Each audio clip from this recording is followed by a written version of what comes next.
नमस्कार मेरे प्यारे दोस्तों। बहुत सारे आप लोग के सवाल आ रहे थे कि भैया सफल होने के लिए करना क्या चाहिए। ऐसा हम क्या करें कि हम सफल हो जाएं। बाकी लोग ऐसा क्या करते हैं कि वो सफल हो जाते हैं। कौन सा च्यवनप्राश खाते हैं, क्या करते हैं, बताइए। तो देखियो, एक सीधा सीधा फार्मूला है। जो भी सफल होता है वो यही काम करता है। अगर आप भी ये कर रहे हैं तो आप सफल हो जाओगे। आज नहीं तो कल हो जाओगे। अगर नहीं कर रहे तो जो काम नहीं कर रहे उसको ठीक कर लो और सही दिशा में लगे रहो। आज से 1 महीने, 2 महीने, 1 साल, 1.5 साल, 2 साल के बाद आप भी सफल हो जाओगे। सबसे पहली चीज है हार्ड वर्क। देखो, इसका कोई सब्स्टिट्यूट नहीं है। कोई भी जो सफल हुआ है, कोई कुछ भी बोले कि भाई मैं 2 मिनट पढ़ा, मैं 4 घंटे पढ़ा, मैं 1 घंटे में हो गया। ऐसा कुछ नहीं होता। अगर कोई भी एग्जाम आपको निकालना है तो आपको हार्ड वर्क करना पड़ेगा, आपको मेहनत करना पड़ेगा। जो बोलते हैं ना, the more you sweat in peace the less you bleed in war. मतलब आप शांति काल में जितना ज्यादा पसीना बहाएंगे, जितना ज्यादा मेहनत करेंगे, उतना कम जब आप एग्जाम दिलाने जाएंगे तो आपको खून बहाना पड़ेगा।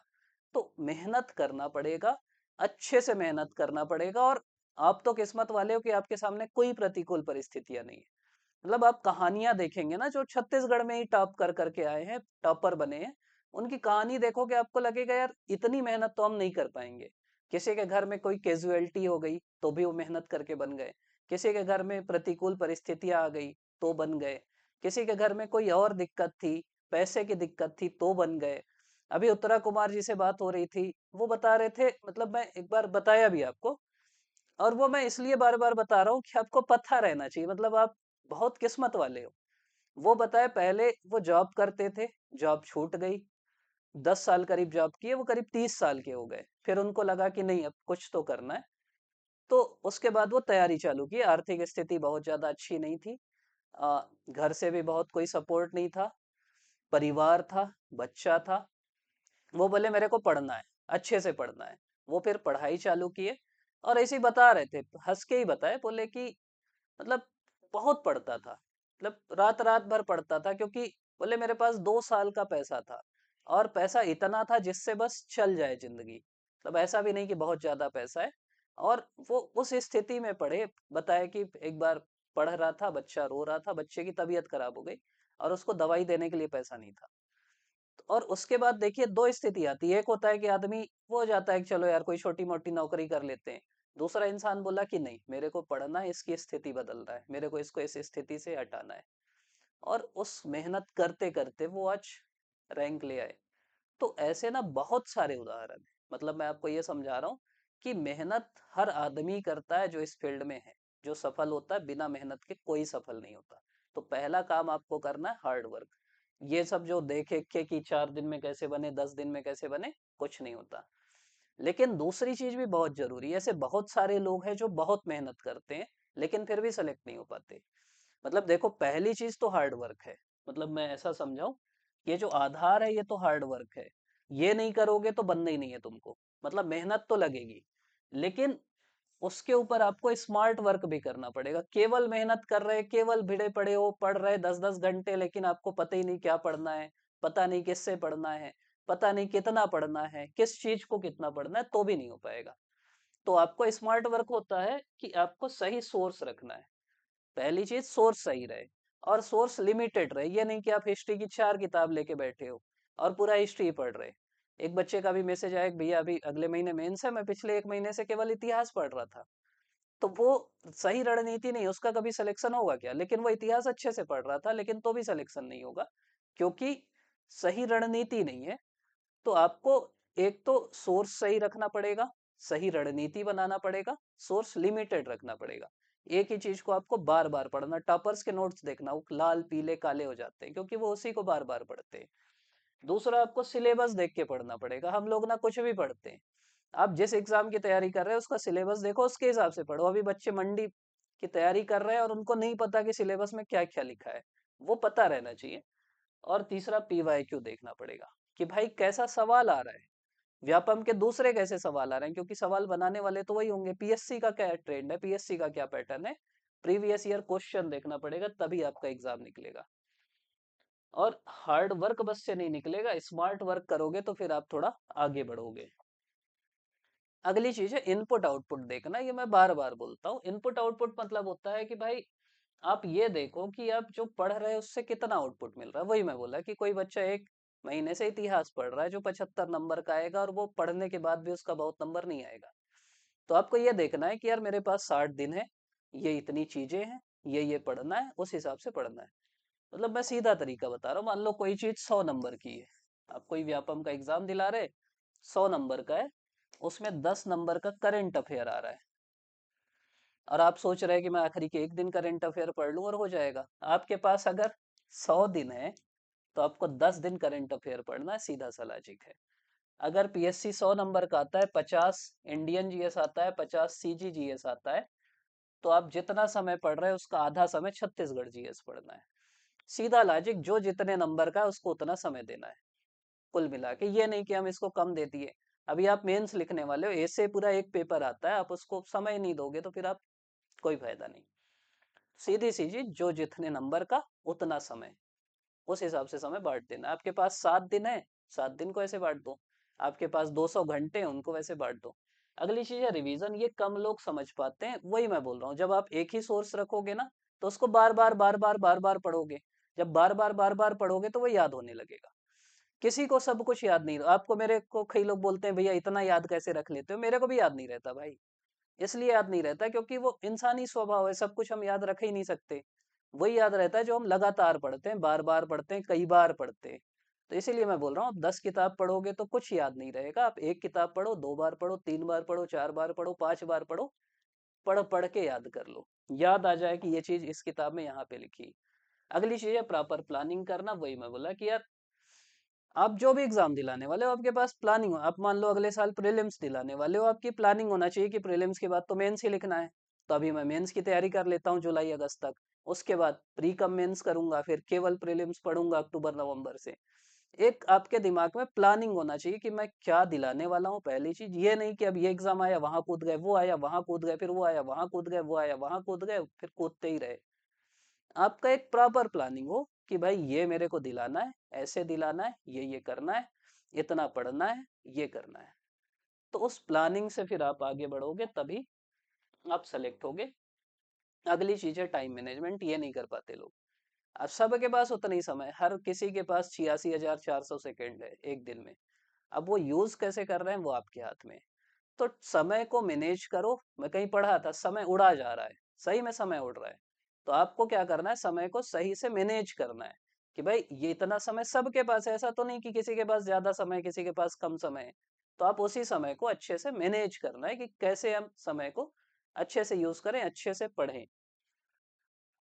अगली चीज है प्रैक्टिस। मतलब आप कितना भी पढ़ लो, जब तक प्रैक्टिस नहीं करोगे नहीं हो पाएगा। अगर आप मेंस लिखने वाले हो, टेस्ट सीरीज नहीं दोगे तो नहीं हो पाएगा। प्रीलिम्स लिखने वाले हो, मॉक टेस्ट नहीं लगाओगे तो मुश्किल है। व्यापम का दिला रहे तो मतलब प्रैक्टिस करना जरूरी है। सीधा जब अब जैसे आप क्रिकेट देखते होगे, क्रिकेटर सीधा जाके मैदान में खेलते हैं क्या? पहले वो नेट प्रैक्टिस करते हैं, फिर मैदान में जाते हैं। तो प्रैक्टिस जरूरी है, आपको पता रहना चाहिए। प्रैक्टिस करोगे तो आपको पता लगेगा आपकी कमियां कहाँ हैं। आप कोई टेस्ट लगाओगे, टेस्ट लगा के, बार बार बोलता हूँ कि गेस करना सीखना चाहिए, साइंटिफिक लॉजिकल गेसिंग करना चाहिए। वो कैसे करोगे? वो गेस तभी कर पाओगे जब आप प्रैक्टिस करोगे। मतलब जैसे कोई भी सवाल है, जैसे 100 सवाल आते हैं, व्यापम ना उन्हीं का निकल रहा है जो ऐसा कर रहे हैं। कटअप बढ़ने का भी यही कारण है। और ये होता है जनरली 100 में हमसे 60 सवाल बनते हैं, कई लोग 60 में रुक जाते हैं। लेकिन जैसे व्यापम का मैं बात करूं, 1/4 निगेटिव है, अभी आप दिलाने भी वाले हो। इसका मतलब ये होता है कि अगर आप 20 सवाल बनाए और आपके 16 गलत हो गए और 4 सही हुए, तो आपको कोई नुकसान नहीं होगा। तो कोई एक बच्चा 60 में रुक गया, दूसरा बच्चे से भी 60 बना, वो 80 बनाया, और वो 20 एक्स्ट्रा बनाया। 20 में यार 4 से तो ज्यादा ही सही होगा ना, इतना तो होगा। वो सब में ये मारेगा तो भी 5 सही हो जाएगा, 4 से ज्यादा ही सही होगा। मान लो 10 सही हो गया धोखे से, 8 सही हो गया, 7 सही हो गया, तो भी वो इससे ज्यादा नंबर लाएगा। मतलब 4 से एक भी सही ज्यादा हुआ तो आप फिर पॉजिटिव हो जाओगे, नेट पॉजिटिव हो जाओगे। और ये 20 ही क्यों, फिर कोई तीसरा 30 मारेगा। और लोग तो 96 97 98 तक जाते हैं, क्योंकि नेट पॉजिटिव मिलता है। और वो सीधा वही मत करना, मैं बार बार बोलता हूँ, प्रैक्टिस करो। मॉक टेस्ट दिलाओ, उसमें तुक्का लगाओ, उसमें तुक्का लगाओ, गेस करो, और उसके बाद फिर फाइनल एग्जाम में लगाओ। आप नहीं लगाओगे, कोई और लगाएगा। जो लगाएगा वही सेलेक्ट होगा। अगली चीज है सेल्फ एनालिसिस। सेल्फ एनालिसिस मतलब होता है कि जैसे अभी प्रीलिम्स का रिजल्ट आया, हो सकता है आपका हुआ, हो सकता नहीं हुआ हो। अगर नहीं हुआ तो आप देखो कि क्यों नहीं हुआ, क्या ऐसी कमी थी, बाकी का तो हुआ, मेरा क्यों नहीं हुआ। अभी मेंस आप पिछले बार दिए होगे, अगर इस बार दिलाने वाले हो, पिछले बार देखो क्यों नहीं हुआ मेंस में, किस पेपर में कम आया, कहाँ पे कमी रह गई। जो बोलते हैं ना, क्या कमी रह गई देखो और सुधार करो, वो जरूरी है। अगली चीज है डिस्ट्रैक्शन से दूर रहना है। आज के जमाने में, पहले जमाने में इतने नहीं थे। आज आपके पास मोबाइल है, वाईफाई है, सब कुछ है, टैबलेट है, लैपटॉप है, सब कुछ है। तो अभी ना आपको कोई रोक नहीं सकता, घर वाले भी आपके पास नहीं है, घर वाले भी नहीं जानते आप क्या करने वाले हो, तो आपको कोई रोक नहीं सकता, आप बाहर रह रहे घर से। डिस्ट्रैक्शन चारों तरफ है, तो आपको खुद उससे दूर रहना है। मैं सीधा सा रूल बता रहा हूँ कि ऐसी कोई भी चीज जो आपको पढ़ाई से दूर ले जा रही है, उससे दूर हो जाओ। और कोई भी चीज जो पढ़ाई से पास ले जा रही है, उसके पास चल दो। आपको पता लग जाएगा कि ये करने से मेरे को पढ़ाई से मैं दूर हो रहा हूँ। मैं रात को 2-2 बजे तक बात कर रहा हूँ, उसके कारण मेरी पढ़ाई कमजोर हो रही, तो मैं फिर उसको करना छोड़ दूंगा। मैं कोई नशा कर रहा हूँ, उससे मेरी पढ़ाई कमजोर हो रही, मैं वो छोड़ दूंगा। क्योंकि ये सब फालतू चीजें हैं ना, कि आप नशा कर रहे हैं, आप सिगरेट, शराब, ये सब गंदी चीजें हैं। तो जो भी चीजें हैं, जो भी आपको डिस्ट्रैक्ट, व्हाट्सअप भी, अगर व्हाट्सअप आप दिन में 4 घंटे चला रहे हो, गंदी चीज है। इंस्टा की रील स्क्रॉल किए जा रहे हैं 2 घंटे, तो गंदी चीज है। जो भी चीजें आपको पढ़ाई से दूर ले जा रहे हैं, उनसे दूर हो जाओ, सीधी सी चीज है, तभी आप सेलेक्ट हो पाओगे। अगली चीज जो सबसे जरूरी चीज है, वो कंसिस्टेंसी है। इस एग्जाम में खरगोश नहीं, कछुआ जीतता है। क्यों जीतता है? वो इसलिए जीतता है कि वो लगातार चलते रहता है। आपको क्या है कि आपको लगातार चलना है। मतलब ऐसा नहीं कि आप आज खूब हवा भरी, आप 10 घंटे पढ़े, दूसरे दिन 10 घंटे पढ़े, तीसरे दिन सो गए। तो आपको क्या है, आप भले 4 घंटे पढ़ो, लेकिन रोज पढ़ो। तो अगर आप इस एग्जाम में कूदे हो, तो आपको लगातार पढ़ना है, ब्रेक नहीं किया। आज आईपीएल हो गया, आज आरसीबी का मैच है देखेंगे, आज सीएसके का है देखेंगे, आज शादी है तो चल देंगे, आज घूमने चल देंगे, आज धुरंधर देखेंगे। देखो, कुछ नहीं है दिक्कत, लेकिन पढ़ाई ब्रेक नहीं होना चाहिए, रोज पढ़ना है। और रोज पिछले दिन से ज्यादा पढ़ने की कोशिश करना है।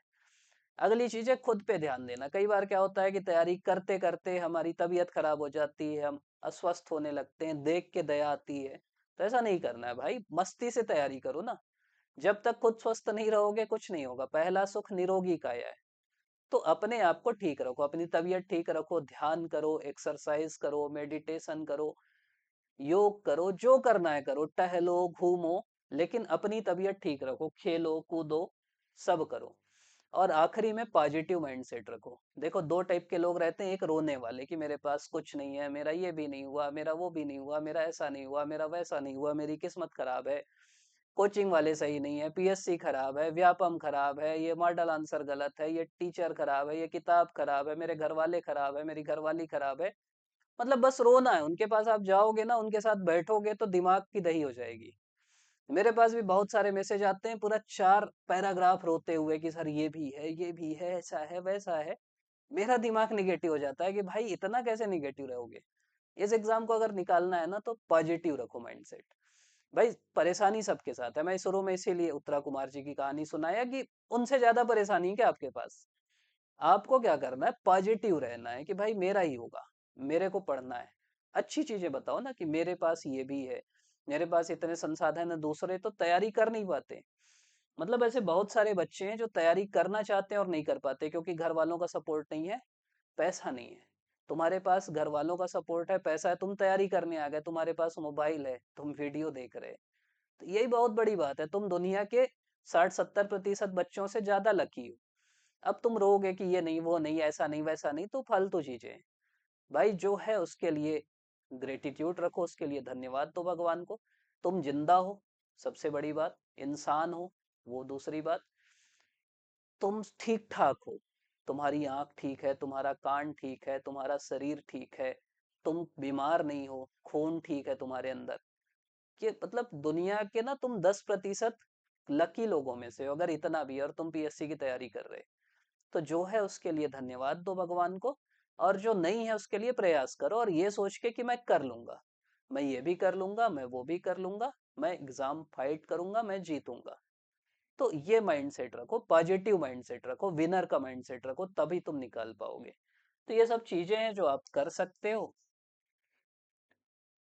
और आप लोग अभी तक देख रहे, इसके लिए आप सभी का बहुत बहुत धन्यवाद। फिर किसी नए वीडियो में मिलते हैं।